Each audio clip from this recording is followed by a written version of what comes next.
Hello, it's time for a flower nose haul. The main difference compared to other videos is that I purchased everything with my own money. Flower Nose is a Chinese brand that is becoming more popular because they are starting sending products to a bunch of people. But in my case, I bought everything, so I'm free to tell you what I like, what I didn't like, what's worth buying from this brand. I purchased these products around Christmas time. It took around 3 weeks to get to my place. I'm not new to Flower Nose. I've been hearing about this brand since I think 2 years ago. Tara Baby praised their powders, and that's what I did. I purchased 2 years ago a few products. Since 2 years, I become addicted to Flower Nose because of these two products. These are both Holy Grail for me.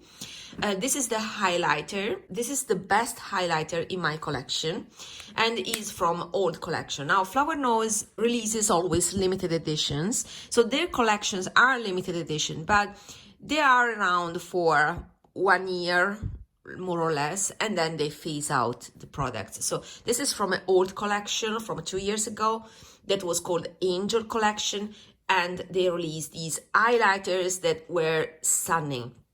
They are in the waxy gelée formula, so it seems it's not used, but actually you cannot see the details of the angels anymore because this is truly one of my favorite highlighter. And to be honest, it's much better worn rather than swatched.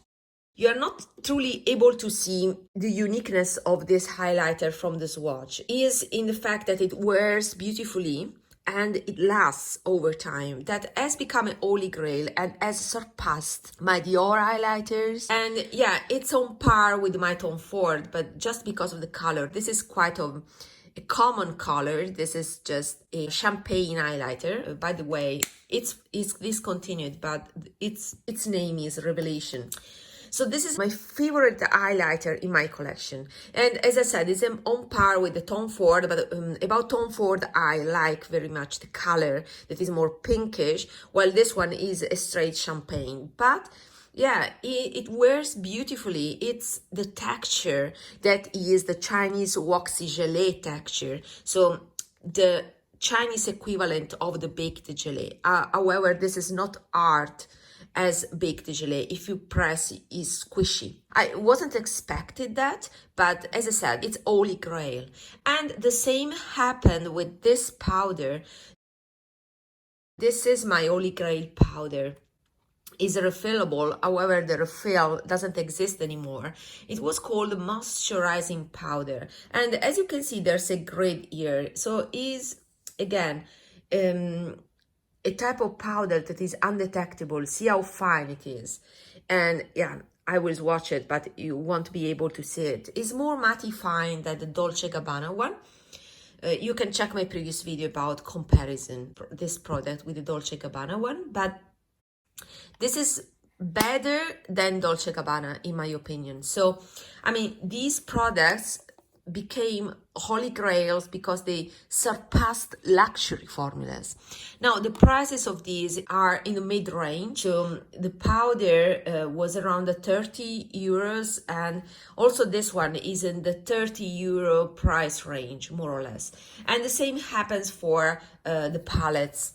More or less, they have two face price, so they are not very cheap, but not luxury. However, they perform like luxury. So that's why I was impressed by these.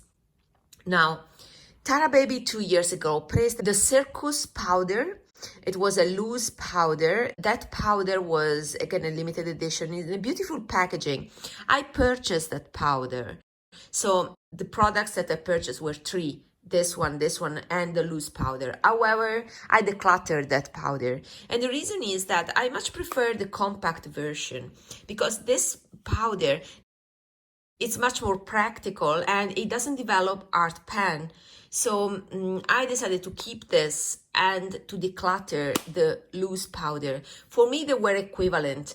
And with the loose powder, I tend to over apply. And yeah, differently from Tara, I have a different type of, preferences. I'm much more of a subtle girl. I like subtle makeup that should be undetectable. I'm very picky with that. And so with loose powders, I tend to over apply them. I travel a lot, so it's also easier for me to carry these pressed powders rather than, the mess of a loose powder. Because these are two holy grails, truly amazing, I decided this time to explore the eyeshadows world. This is a contour palette, so we will talk about this later on. So let's focus on the eyeshadows. These are all collection from 2023. And I purchased this palette from the Strawberry Rococo series. I purchased two of them. This one was unique. As you can see, is a cool tone palette that is not so easy to find. Also in the Asian world, where the trend right now is towards latte makeup and pink makeup, they also have a tradition of yellow beige colors because, of the more common skin type that are there. So I was attracted by these color stories. So this is quite atypical for an Asian brand, but I wanted to try it because I always in the hunt for the perfect matte taupe. Another collection after that Rococo collection was this one, Moonlight Mermaid. And from this collection, I purchased two palettes. Let me tell you one thing. I also purchased from this Rococo collection this palette here, but this will be on my Vinted. This is the whitish one. The color is more on the pinkish side, more neutral. This is new and is perfect for the latte makeup. However, in my opinion, is too close to those pinkish tone of Natasha Denona and the Nude palette. So I prefer that palette because it has more colors. So this palette will be on my Vinted. I will sell it new. And this is the ice cream latte. So check my Vinted. I will leave my Vinted down below, where I usually declutter products that are either new like this or lightly used from my collection. Because, I buy everything, and what is redundant in my collection, I prefer to sell it, give them a new home, so that I won't be too overwhelmed, because these are already a lot of pieces that are added in my collection. Another collection that I was eyeing was this one, that is the Mermaid collection, as I said. I wanted to buy two palettes. One is an example of those yellowish beige color stories. In the past years, a lot of Korean and Chinese brands propose these yellowish beige colors. Now the trend is more towards the pink and latte makeup, as I've shown you before. But this was still a basic palette. Indeed, this is the number 1 palette, and 01 Stellar Scent from the Mermaid collection. And is 01 for a reason, because it's the standard basic yellowish brown color story. But I purchased this palette not only for this color, also this palette provides two special shades in the waxy gelée. Now these to me are not on par with Pat McGrath. Pat McGrath is more refined and elegant because I feel I can shear out the formula, and I like veil of colors where your skin shines through.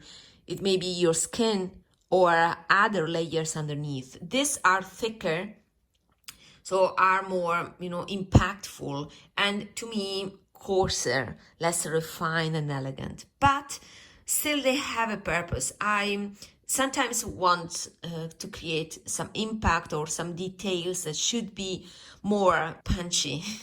So there's a reason for these type of shimmers for me. Still, they are beautiful and more on the toppery side, but more opaque than a Pat McGrath. But you can see that are beautiful. Then I decided to go for also this palette. And I purchased this because of this taupe. So this is, let's say, yellowish beige with the hint of taupe, with the hint of desaturation. And yeah, I wanted it. I've tried most of the colors. I haven't tried this blue. I expected a bit more from these shimmery colors. So these are the 3 palettes that I opened and used. My top favorites, I have to say, are these 2, and I would like to now make swatches. So you see the formula is pigmented and blurring. It reminds me a bit of Blend Bunny, but this is softer. Another point I would like to point out is that I like when Flower Nose makes these small palettes. I do not recommend large palettes by Flower Nose because these small palettes tend to have a high quality formula that reminds of luxury brands. So this is a beige that is just, you know, for me it's a waste because I do not use this type of shade to blend or to, you know, put some powders as a primer or underneath my brows, but they are used depending on your makeup style. Then let's proceed with the mattes. This is the gray I was referring to. It's gray, but it has a hint of pink. And you see how soft is the powder. How can I say? Like hydrating quality. I don't want to say a sheen. I don't want to say it as a sheen, but is soft and buttery indeed. And this is another type of taupe that should be darker. Let's put it here. It's quite similar, but this is more reddish. To be honest, this is not my favorite. This is more on the reddish side. And then we have a very dark brown. You see how pigmented it is. So these are very, yeah, soft and buttery.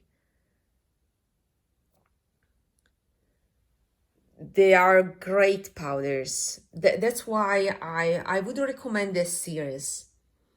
This Rococo series. The powders are very high quality. And then we have a shimmer shade.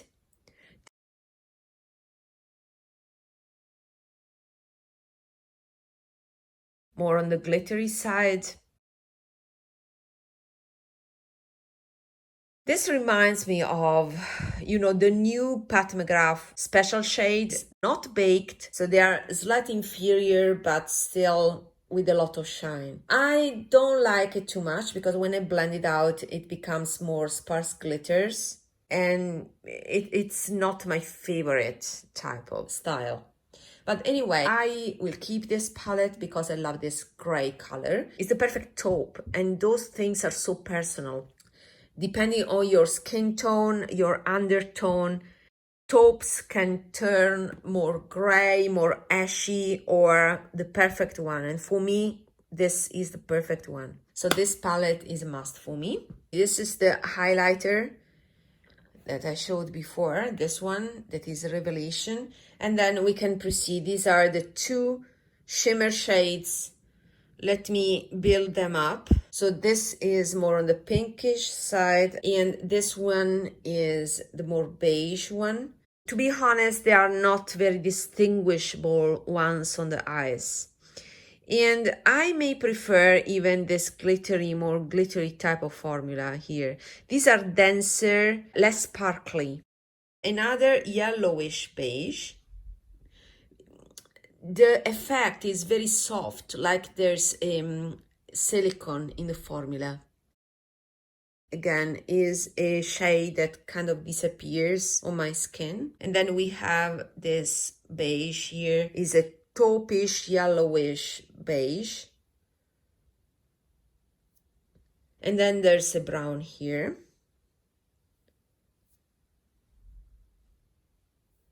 That is more neutral compared to this black and brown. So this is the other palette. And finally, this other palette, I will swatch this one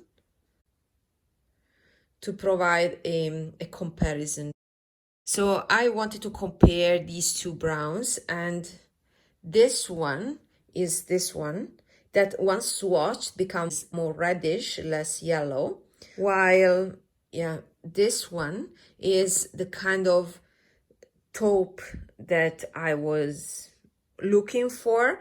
And I have to say, once watched, this more pinkish compared to what it looks on the pan, that it looks more yellow, but on the skin, on my skin, is more pink. Then we have this blackened grayish brown, and then we have this one and the two shimmery shades, this one and the blue. The blue is harder.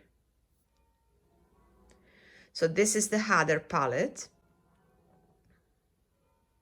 Since I purchased most of these palettes because of the taupes, I want to compare the taupes. So this taupe that is more reddish from the Rococo palette, and this other taupe that should be similar but more on the neutral side. Okay, and then this one from this mermaid blue palette. This is another favorite. I'm into grayish colors, but I've always been. Okay, and then this other one that seems more yellowy beige, but once swatched is less yellow on my skin. It's more on the neutral side. Okay, so these are the taupes, and the main reason why, especially these three, the main reason why I purchased these palettes. Yeah, it's difficult to find balanced taupes in the eyeshadow world. Anyway, the formula is outstanding. The pigmentation is the right amount, not too much to, stain your skin, and not too low to become dust that goes away. So the perfect amount of pigmentation and the great tones here. And then I wanted to purchase also the Swan Collection, and I wanted all the palettes. Swan Collection is not the latest. They have released already a new collection for 2024, the first collection 2024. I don't remember the name, but I've seen people receiving these palettes again in PR. I won't buy those palettes, and the reason is that those palettes are bigger palettes. Too much. When there are more than 5, I'm not sure about the quality. Moreover, Flower Nose is a brand that repeats itself a lot. These were kind of unique palettes, so these are quite unique color stories, but other type of color stories like this, for example, tend to be present in every collection. So in every collection they will have a more pinkish palette, a more latte palette. So the new palettes that have been released are kind of similar to the ones that I purchased, so no need to buy more from them. I'm settled. What I did when I selected the palettes to buy was actually have an overview of all the release they had in 2023 and pick the palettes that were more unique or satisfied my need. So let's see now the Swan Collection. And I first purchased these two palettes, and then I placed another order and I also purchased this one. Let's open them and swatch them together.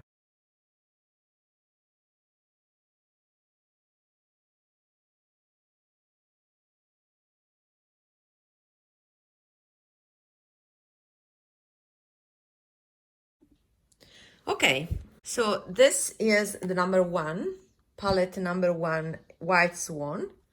Then there's palette number 2 is the black one and is called Black Swan.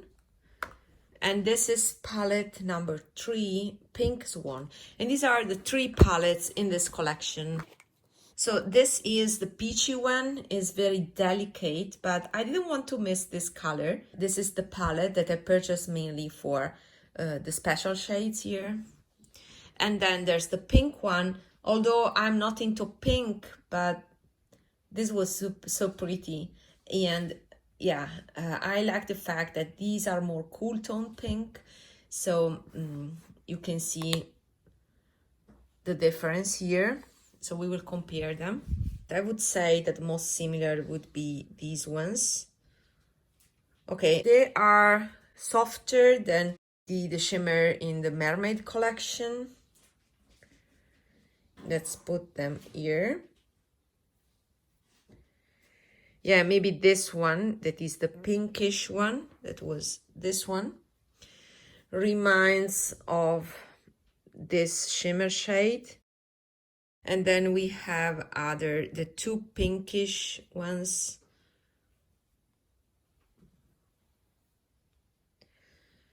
This is totally orange almost, and this should look pink on the eyes. Kind of the same, right? This has a duochrome, but it has a lot of orange yellow. And then the other two, wow, this is great. They are great.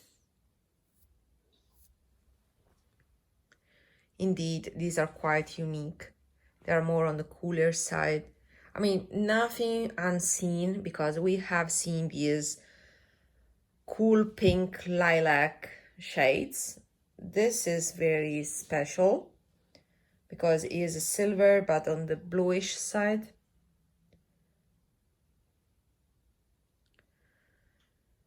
The ones that were avoidable, let's say, are the ones from the number one, this one. Yeah, I could have skipped this palette, to be honest. Until you swatch them, you don't know really well. So again, these are from number 2, Black Swan. These two are from number 3, Pink Swan. And these two are from number 1, White Swan. These two are quite similar. This is quite whitish, but it's nice, it's very soft. In line with the other palettes, they are buttery soft and smoothing. So this is the first one, the white one. The pink one. So this is quite similar of a shade. More whitish, maybe. This one is a cool pink, while this one, I will swatch it again, is more of a light peach. And then there's this other cool pink, even more purple. I'm talking about this one. And then a cool tone brown. So yeah, so this is more soft and delicate, more on the, Charlotte Tilbury pillow talk, while this one is more, the Asian trend of cool pinks, but very pigmented. Did I need these? Not really. So let's see if I will keep them. This one should be totally different. So it's a white and a gray, quite basic colors, right? Not my vibes at all. And this is a red, burgundy red, and then a black. Do I need this? No, not at all. But this palette are the shimmer shades that makes this palette. So this is a keeper because of these shimmer shades. Very pigmented, as you can see from the swatches. So these are all the colors. Let me try to swatch it in different lighting.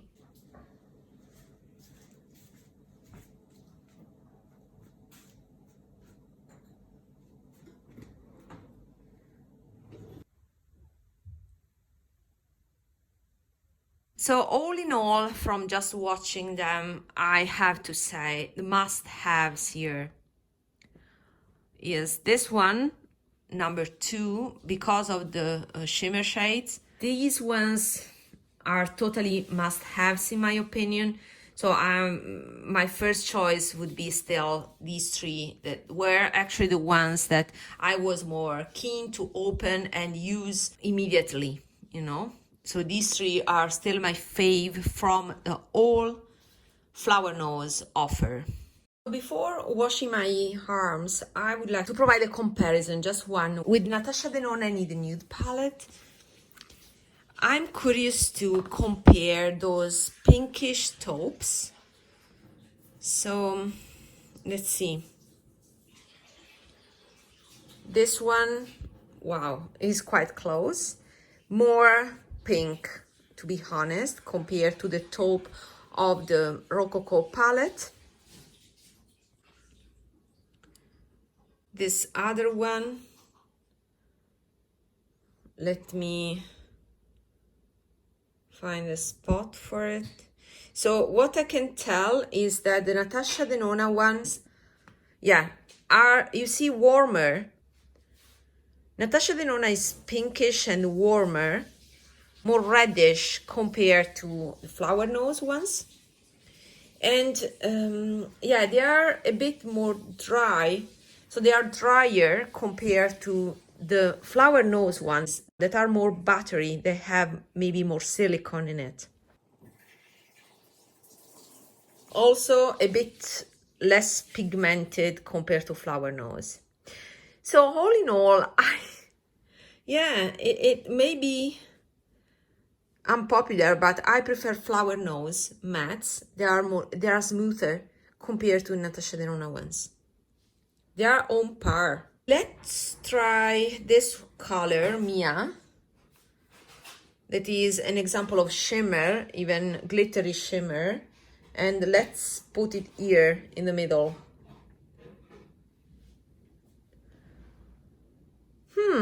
So it's less sparkly and less impactful than the Flower Nose. It is similar theme. I'd say that reminds of the White Swan here. These were from the shimmer from the White Swan. So yeah, so all in all, oh my gosh, this may start to be redundant in my collection. Let's also compare this Muse color here. Let's put it here. Okay, wow. This seems very close to this one. That was from Flower Nose number 2. Yeah, maybe this one by Natasha Denona is more dense rather than more glittery like this one. But to be honest, I'm not ready to declutter Natasha Denona one because of the shimmery taupes. So they are not only the Natasha Denona provides these kind of light shimmer shades, but there are also darker ones like this one that is Delia or Travertine. Let me see. Travertine or filigree. Yes, these are darker, but to be honest, this is not my favorite formula. It's a type of more metallic formula that I'm not fond of. And what I don't like from Natasha Denona is the reddish base. They, even if they are more cool tone, they tend to be, all the eyeshadows, they turn a bit reddish on me. So what to say, I will keep experimenting with Natasha Denona, but in the future I may consider, you know, if I want to be more efficient with my collection, I would say that from these swatches I may consider decluttering this. That is not totally you know, needed, unless I fell in love with the look that I create with it. So this is, I need to try it once at least. This one may be a bit redundant. I would say the combo of these two, so the Pink Swan and this one, may be a better version together of the Natasha Denona and the Nude. So I would prefer, I would say, these two compared to Natasha Denona. But yeah, I will tell you in the future if I decide to declutter Natasha Denona. Let me wash my arms and let's proceed to the contour with comparison with Charlotte Tilbury. So Flower Nose also released this chocolate collection. I didn't go for the palettes because the palettes were, with 8 shades, I think, so bigger palettes, and I heard the quality was not on par with these small palettes. But I was curious about this one. Let's try it. There are grayish tones and a beige on the yellowish side. Is not so common. So let's swatch delicately these ones. So you see is more yellowish brown. So it's a desaturated yellow brown, so with a hint of gray. And also there's this light gray color. So I like it because it's very light. And usually this, this is not common to find in Western brands. And then we have this is a shimmery highlighter and a whitish powder. I won't swatch this, there's no reason for that, you won't see anything. Well, I'm gonna try these two and see if this is a true keeper or not. So this is the palette, and I want to compare it with my favorite palette that is again from Charlotte Tilbury, and this is the brown from the Nudegasm. And let's watch also the bronzer here. You can see that we are talking about different things, and you can see that these are totally needed in my collection, because these by Charlotte Tilbury, I prefer these in terms of formula, but the colors, this is more reddish, this is more yellowish, definitely less gray than these two. While if I want a shadow, I may go for these. So I think that these palettes are not alternatives, but they are quite complementary. And these are the colors. I like these tones also on my eyes. I like the fact that compared to eyeshadows, these are more subtle, as they should be. The pigmentation is less prominent, is lower, and that allows for undetectable shadowing. And that I also like for my eyes sometimes, because I tend to correct the asymmetries, and these shades becomes handy. So you can see that although this is one of the coolest tone palette by Charlotte Tilbury, it's so hard to find. As soon as I saw this type of grayish tone, I wanted this palette, and I kept this palette because of this shade. But these have more gray in it, these two by Flower Nose. So that's all I wanted to share with you. I hope this was useful. Let me know if you are into Flower Nose and if you have purchased something. Flower Nose is a brand that I keep an eye on. I don't think I will purchase anything else this year. I'm settled with what I have. I think I also over purchased, so in the future I may declutter something that I feel it's redundant in my collection. But there are definitely things by Flower Nose that are worth checking out. The quality is there, is a legit brand. I think they did a great job and are appealing, on trend. It's a brand that is worth investing on, in my opinion. Until next time, bye bye.